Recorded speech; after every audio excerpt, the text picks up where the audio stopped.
You're on, but let me get some traffic. Okay.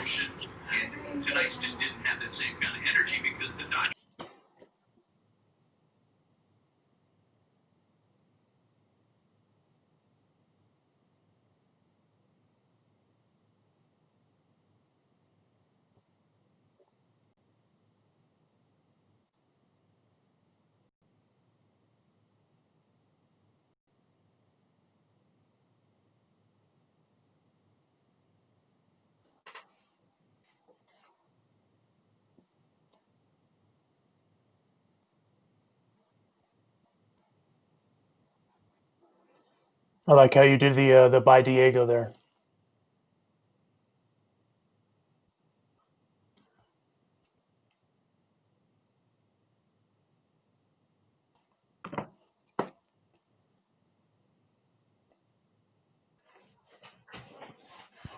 And here you go, Dodger fans. A sweep, 12-3 on I guess what you could call a bullpen game, which definitely didn't expect.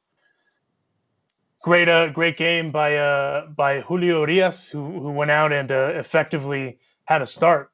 Going 6 innings, no runs given up. Just a hell of an outing for Julio. You can't complain one bit at all on what he did. Again, 12-3 going out and the offense opening it up. The preposterous thing about this, if you will, is the Dodgers had the one home run, and the rest of it was just the offense firing on all cylinders like the machine that we know they can be. So outstanding series by the Dodgers, getting the sweep, getting the brooms out and doing the thing. Again, Julio Diaz. I mean, I can't say enough about that guy. Apart because of his history, as far as if you might remember a few years ago, they had that dude on a pitch count, on an inning count. They were babying him with the white gloves, and they had the gloves on him. To now, where they've essentially just here you go. Here's the freedom. Here are the keys to the Ferrari. Go nuts. And he did that and then some. Tonight going 5 innings with one hit and one run and one walk, but with 6 strikeouts. And again, effectively it being a start. Starting with Dustin May, who went the 1 inning and had the one walk and the one strikeout, and then going into Adam Kolarek, who had the rough go, giving up those 2 runs and giving up the 2 walks, and just it was getting sketchy. But from there, Julio came in and threw it in cruise control, and you can't say anything more than that. He went out and did his job, did what he was expecting to do, and here we are, with the win, 12-3. But Will Smith, my man Will Smith, went out and the first Dodger player in postseason history to get 5 hits in a game, and just have yourself a game. Like again, you can't say enough about the guy. Roberts today before the game was saying that if he felt that Will was there, was about to kind of have that breakthrough and get going, and Dave with the magic 8 ball calling it and getting it going and doing the thing. So all in all, by Will Smith, great game. Uh, Cody Bellinger, stand up triple there at the end. Obviously they weren't trying to rub it in and kind of rub salt in the wounds. They were just trying to keep that offense going because, against a team like the Padres, you definitely have to keep your foot pedal, the foot down on the gas and keep it going. They kept alluding to that in the broadcast, and they did that and then some. Obviously, dropping the hammer and going out and getting 12 runs tonight on just an overall great game by everyone. You like I said, you can't give all the props. You can't give Will Smith enough props at all. Going out and doing the thing. AJ Pollock also having himself a great series as well. Getting a hit tonight and going out and getting Turner in and getting Bellinger to move. So all in all, overall a balanced series by these guys. Because what's crazy again is they didn't rely on the home run. They didn't necessarily rely on just trying to string together a bunch of home runs like they did throughout the season. Because we have to remember this season, the Dodgers as a team, as far as home runs go, they hit 118 home runs this year. So going into, they went out and balled out and had all these home runs. And here, obviously, in this gigantic new ballpark at Globe Life Park, the one home run, and of course, the one home run by one Cody Bellinger. So, it was a great series. Hats off to the Padres, even though obviously there was the garbage yesterday. Everyone went out and did what they needed to do, because this is obviously more important as far as moving on, and obviously the Dodgers moving on to the NLCS, Padres going home. But before we get into anything moving forward, tip of the cap to the Padres. They had a hell of a year, and at the end of the day, the Padres, I personally think they were a year ahead of their plan. Obviously, this pandemic shortened season kind of changes up everything, right? They had to go out. They went out and made some moves in getting Austin Nola, getting Mike Clevenger, and making all these moves to get this team where it's at. And obviously you have your core with Fernando Tatis and Manny Machado and Will Myers and Eric Hosmer. You have a core there for the offense, right? But I mean, as far as the Padres go, they're going to be a force to be reckoned with for the next few years. Even if they would have come back tonight, and let's say they win tonight, and let's say they knock the Dodgers out going into next year, the Dodgers still would have been the favorites over those guys. But we have Dodger Stadium South where they have something cooking, and even in the ninth there where the Dodgers did that damage and got the runs going up, that was against Trevor Rosenthal. That's a dude that throws the ball hard. That's a dude that isn't just a kind of a run of the mill guy. That was his first appearance in the series. So for the Dodgers to be firing on all cylinders, it was fantastic, especially against a super dangerous team like the Padres, who, years from now, they have plenty of time to keep it going. Like I said, I think they're a year ahead of their plan, and they're going to do whatever they can, obviously, to compete with the Dodgers and potentially go out and win a title in the division, that is, and compete every year. And, not a bad thing to have in the division, because it's been kind of pedestrian, for lack of a better term, in the division the last at least 5 years for sure. So, kudos to them. And in a weird twist of fate as well, when Bud Black got fired a few years ago, they let everybody go, and Dave Roberts was on that staff. So Dave Roberts very easily, I know there was a lot of people that were saying, he could have been the manager for this team. In a weird twist of fate, doesn't end up being the manager there, ends up being the manager for the Dodgers, and the rest is written out the way that it is. So all in all, like I said, hats off to the Padres. They're going home, but we're moving on. We're going to the NLCS. And based on that, I'm going to take a shot, and I'm going to enjoy this shot, because I know these guys down there in the bubble cannot, do the alcohol thing. They're out there on the field with their families right now. But if you have a shot, take one, enjoy it, celebrate it, because we're going to the NLCS. Obviously last year was rough, but here we are. So salud.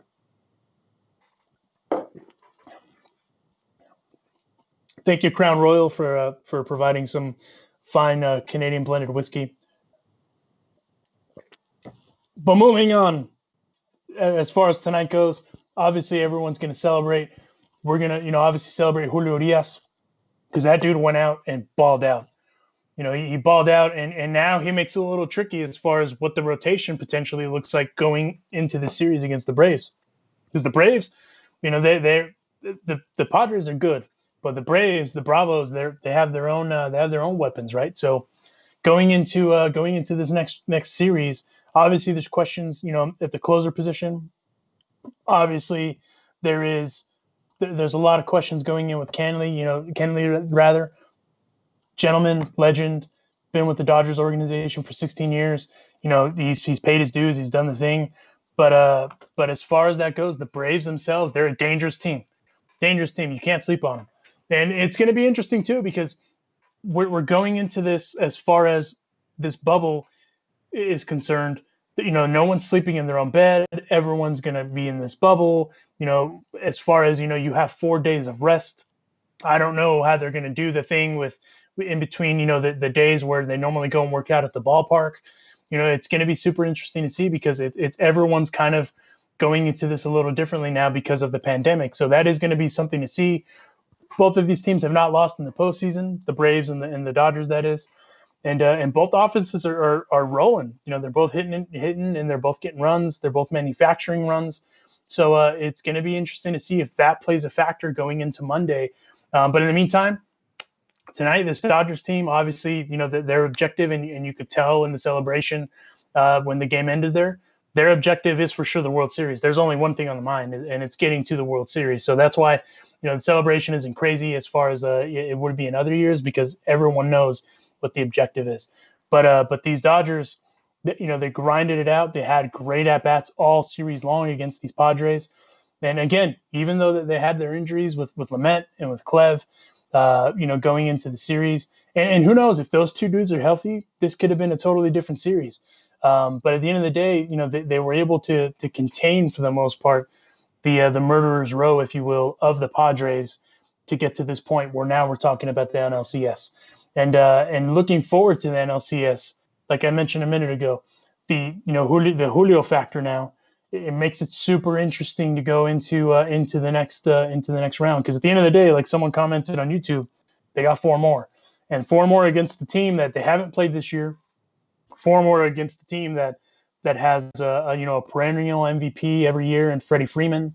You have Ronald Acuna Jr., a low key, a postseason breakout kind of, even though he's been around for a while, in Marcell Ozuna, who's been balling. Marcell has been crushing it.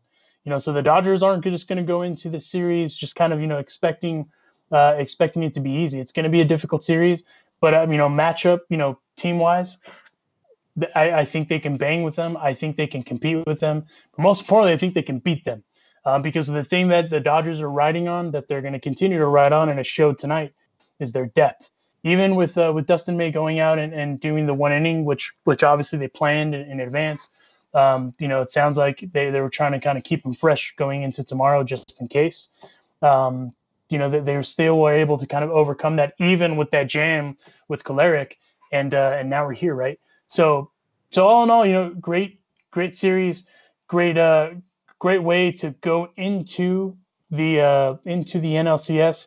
On Twitter, someone just commented that they have faith in the Dodgers' talent and their depth. I agree 100%. Again, the Dodgers, all in all, are leaps and bounds the best team in baseball.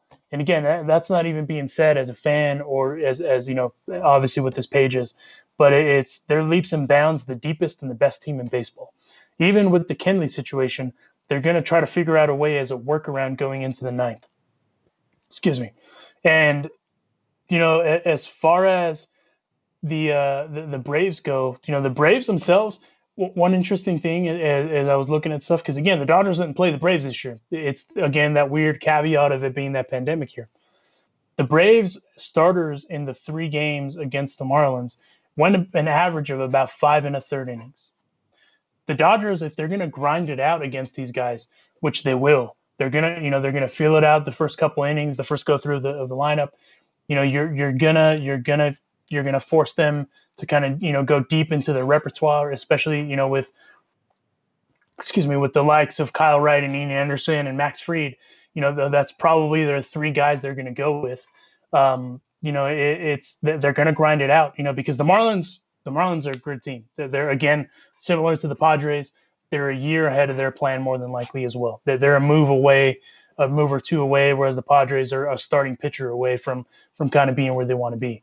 But as far as the Dodgers and the Marlins, obviously it's night and day because of the depth, because of how good they are in the bullpen, how good they are with starting pitching, etc.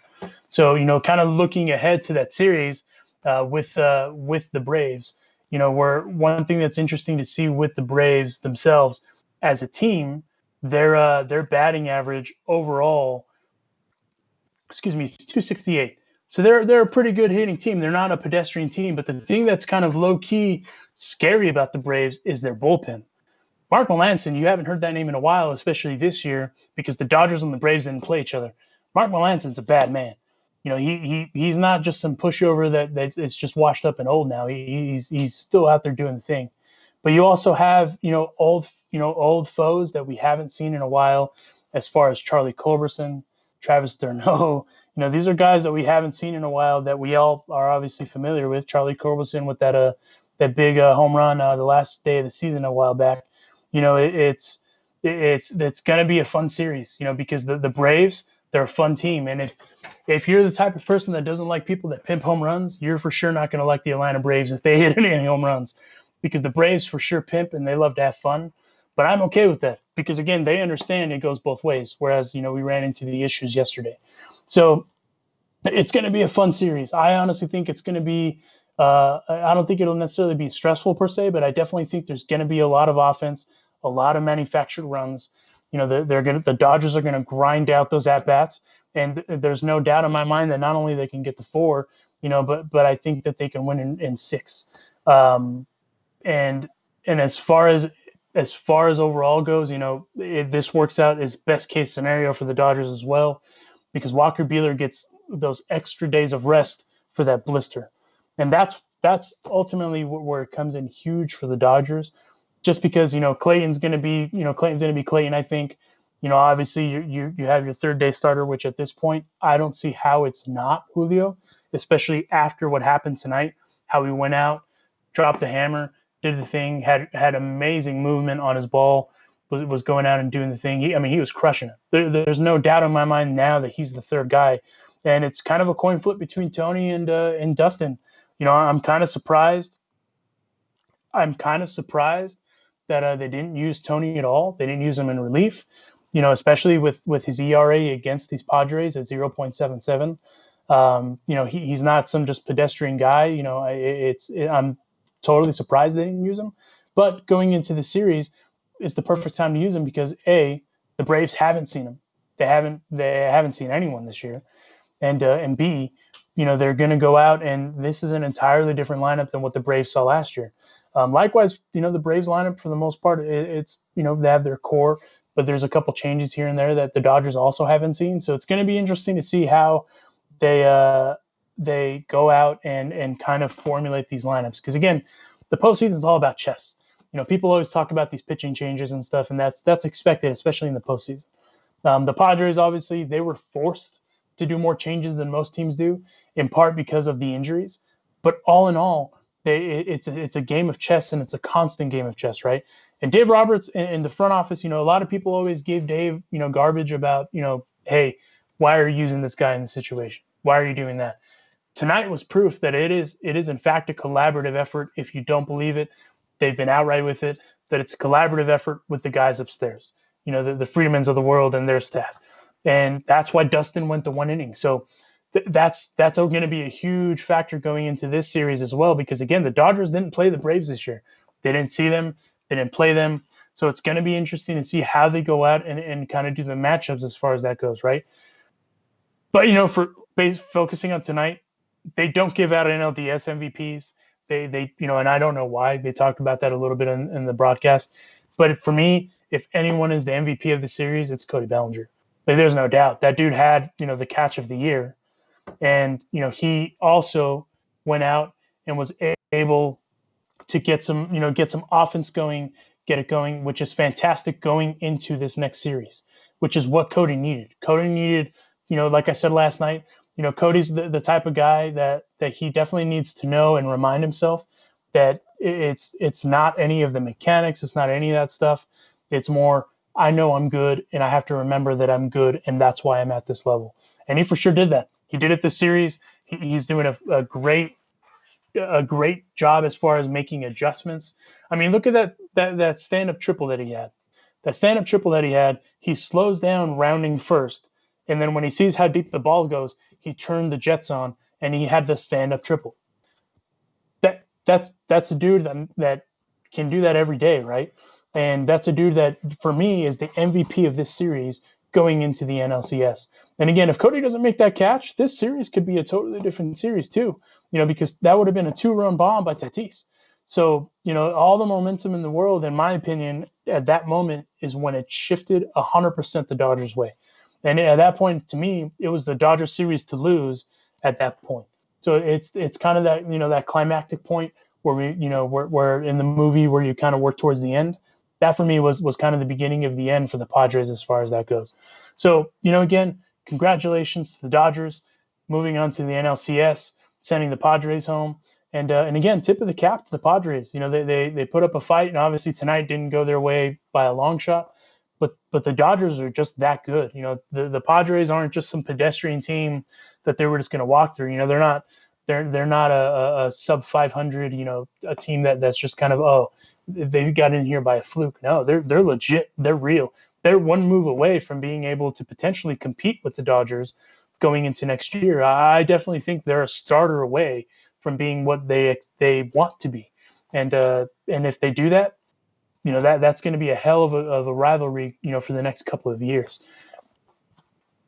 Moving on to the NLCS, I'm kind of curious to see what some of you guys think as far as the outcome, as far as that goes. Obviously, I gave you my prediction that the Dodgers win in 6. I definitely believe that they win in 6, in part because of the pitching. The Dodgers have the offensive, the offensive advantage, if you will, because obviously they have their murderers row, but where they have the pitching advantage, they have the bullpen advantage. Again, the Braves they're no slouches either. They're good. They have Ronald Acuna, they have Freddie Freeman, they have Travis d'Arnaud, who's just waking up, just crushing it right now. Ender Inciarte, Dansby Swanson, Marcell Ozuna, who again for me for that series, that's who their MVP was Marcell, because that dude low key is going out and doing what he's doing, and he's killing it. So again, they're for lack of a better term, kind of a scary team, and again they have a pretty good bullpen themselves. They don't have a pedestrian team. Now is where everyone just obviously just wants to win, and you can't give anyone the advantage. So it's going to be super interesting to see how this roster pans out, because Gavin Lux had that at bat there at the end, and with the 12-3 lead, obviously they're going to give Gavin the green light, and he had the green light, and he didn't necessarily produce. So that's kind of concerning going into the NLCS as far as how they round out their roster. Edwin Rios is hurt. He had that injury. That's going to be interesting to see kind of how that plays out too. And also as far as the Dodgers go, you have the Terrence Gore effect, if you will, of having him on that bench.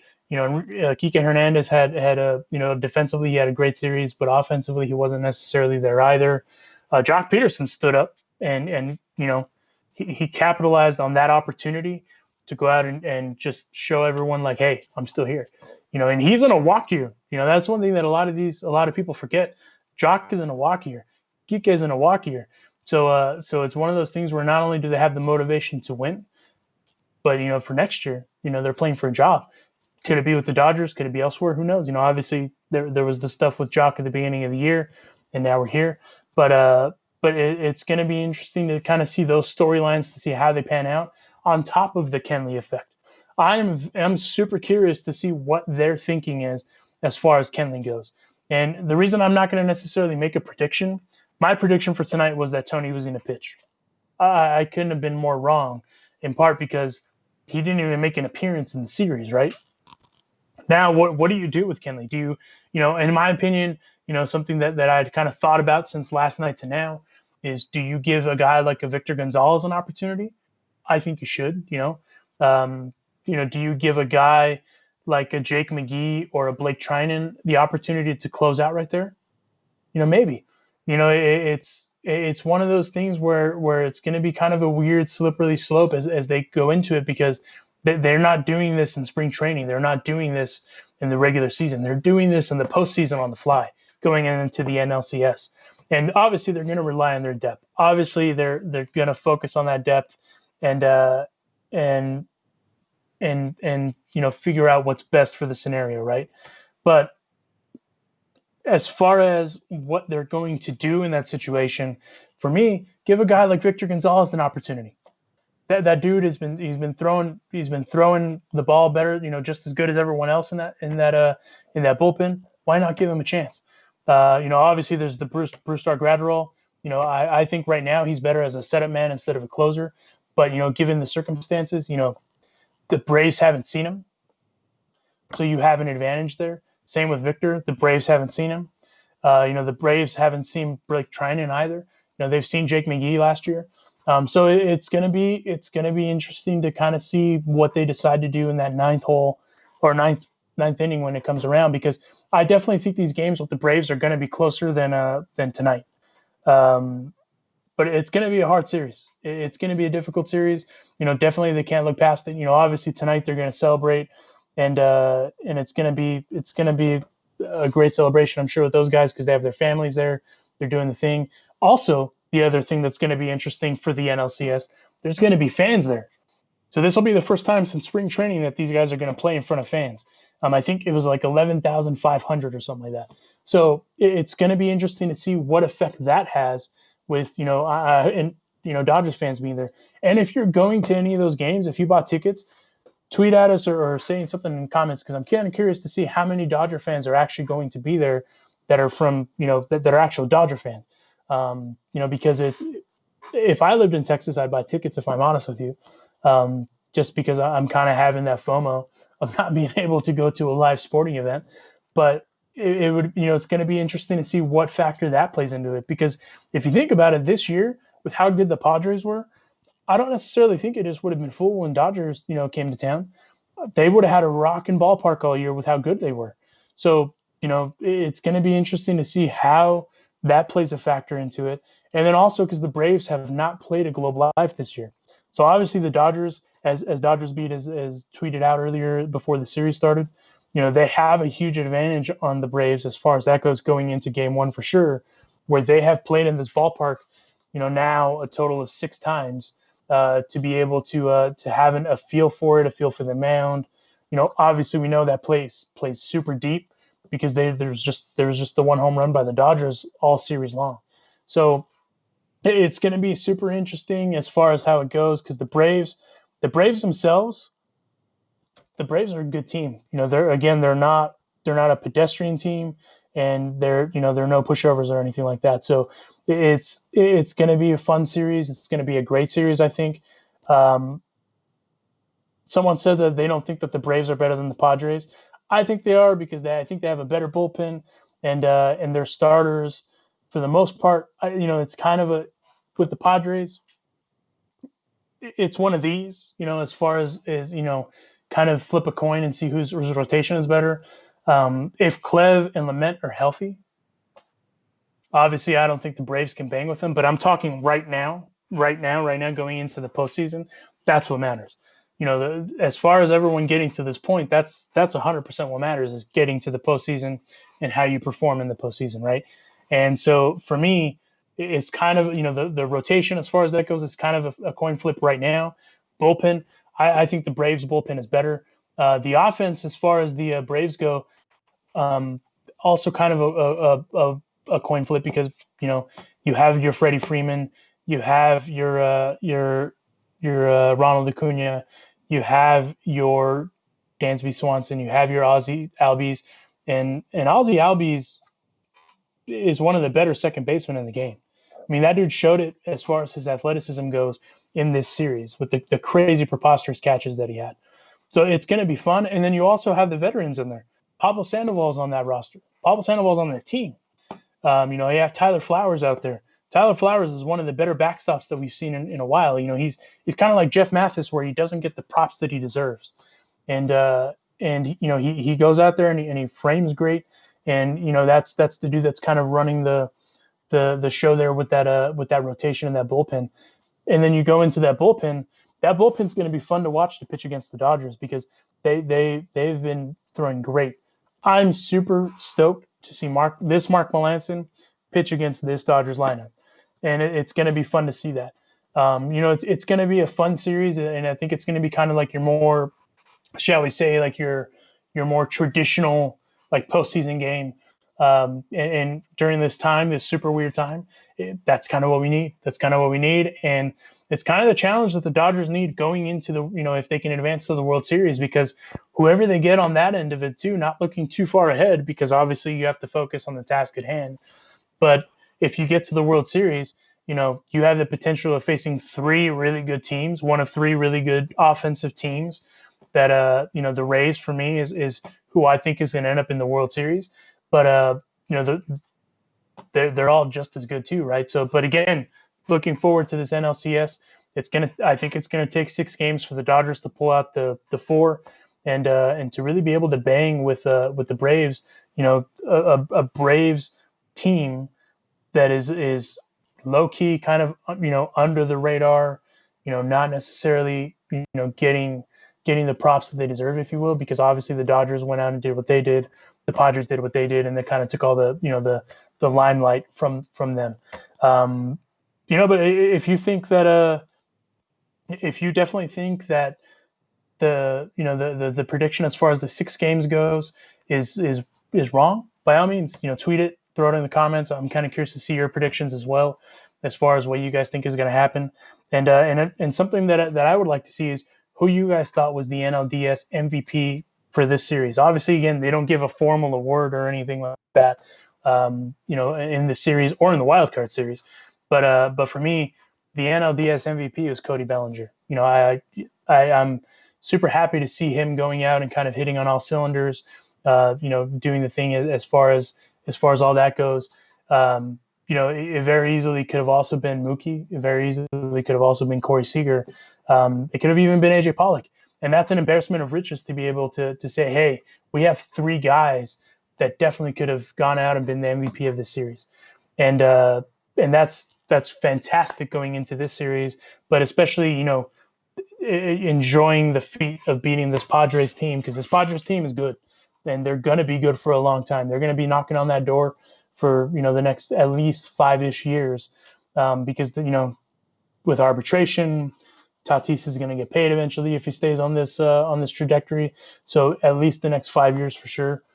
3 to 5 years, they're going to be able to bang with the Dodgers, and that's going to be fun to watch every single year, especially with this Dodgers core. One thing that I was thinking about before we came on the air, as far as like what could have been, obviously, as you guys know, David Price opted out before the season because of the pandemic, the COVID. Can you imagine what this rotation could have been like with David Price in there, and especially with how David Price was looking in spring training? I had said when they traded for him that that was kind of like the steal in that trade. Obviously Mookie Betts was the focal point, but David Price for me was the steal because of how he was looking. He was definitely getting healthy. He'd been having those wrist issues. But that's a dude that's done everything. Number 1 pick overall, Cy Young. He's won a ring. Bringing not only that experience to the clubhouse, but just the stuff. The stuff that he had. He was hitting in the mid 90s. So that would have been even crazier to see this year on this playoff team in this shortened season, just to see David go out and do what he does, because obviously you can't deny that he's as good as he is. And even at that, the other caveat to that is, look at all of the pitchers that the Dodgers moved on from to give Julio this opportunity. With them, in my opinion, with them giving Julio the ball for those 5 innings, for as long as they did, and they didn't have anyone warming up until the end. They're showing, hey, this is why we moved on from Kenta. This is why we didn't pay Hyun-Jin Ryu. This is why we didn't re-sign Rich Hill even to a 1-year deal. This is your time to shine, and this is why you're here, and this is why you're in this situation. For Julio to step up, go out there and do that in this situation, congratulations, man. Kudos to you, Kulichi, for going out and just dropping the hammer, and now making it even more difficult going into the NLCS for, like, who's that third guy? Because it very easily could be Dustin, it could be Julio, it could be Tony. Because obviously Walker and Clayton are the 1 and 2. But to be able to say, hey, we have these other 3 guys that can be 3, 4, and 5. That's outstanding on the Dodgers' behalf. And for the bullpen, a huge sigh of relief for the bullpen to have done what they did tonight, after Kolarek, of course, because Kolarek had that rocky start, and Dustin obviously did what he did, but Kolarek having that kind of rocky inning, and having them to pass on to Julio. It was great to see Julio kind of like get in that adverse situation, get out of that jam, and get to here. So all the props in the world to Julio. And again, he's not making it easy for that front office and for Doc going into the next series. But it's outstanding to see that the Dodgers have another weapon. That the Dodgers are able to essentially tell everyone, hey, there's a lot of questions about the ninth, but we may not need to worry about a closer if our pitchers continue to go out and do what they're doing right now. Because for Julio to strike out 6 guys, for him to only walk 1 guy, and for him to only get 1 hit off of him and then give up 1 run on 5 innings in middle relief, if you will, what more can you ask for a guy? He went out and did his job. His stuff had bite on it. Obviously, there's a few little things he has to work on being a younger guy. He had that bulk, And the way that he stepped off the rubber was kind of weird. I don't necessarily think that it was something that he was nervous or anything. I just don't think that he was coming out of the stretch, and he's not a guy that's necessarily accustomed to pitching out of the stretch, like a Clayton Kershaw does. And obviously watching Clayton Kershaw, whether he's pitching out of the stretch or just with no one on, that dude always has a clinic as far as mechanics goes. But Julio, he's still young, and that's the thing we always forget with him. He's still a young kid. He's still coming out of this period where they had the baby gloves on him, and they're now letting him go. And as he's stepping up huge. So Julio taking advantage of this opportunity, it's fantastic. I'm glad to see it for him. Good for him. But at the end of the day, going into this next series, we'll go into that. Anyone that thinks the Braves are just going to come in and just like, oh, they're pushovers. They also just swept their opponent, and the Marlins are also no pedestrian team. And it's going to be fun to see those dudes just kind of go head to head. A lot of people think that Freddie Freeman's the MVP of the entire NL. In my opinion, it's Mookie, just because Mookie came in, made the adjustments coming from the AL to the NL, and he's also just the best defensive right fielder in all of baseball, mixed in with the offense. Obviously Freddie's a good first baseman, but it's one of those things where I think Mookie's the better player out of the two, and Mookie is for sure the better overall player this year. But when you kind of compare the rosters, it's going to be fun. You have a lot of guys that are good, a lot of guys that can hit, a lot of guys that can run.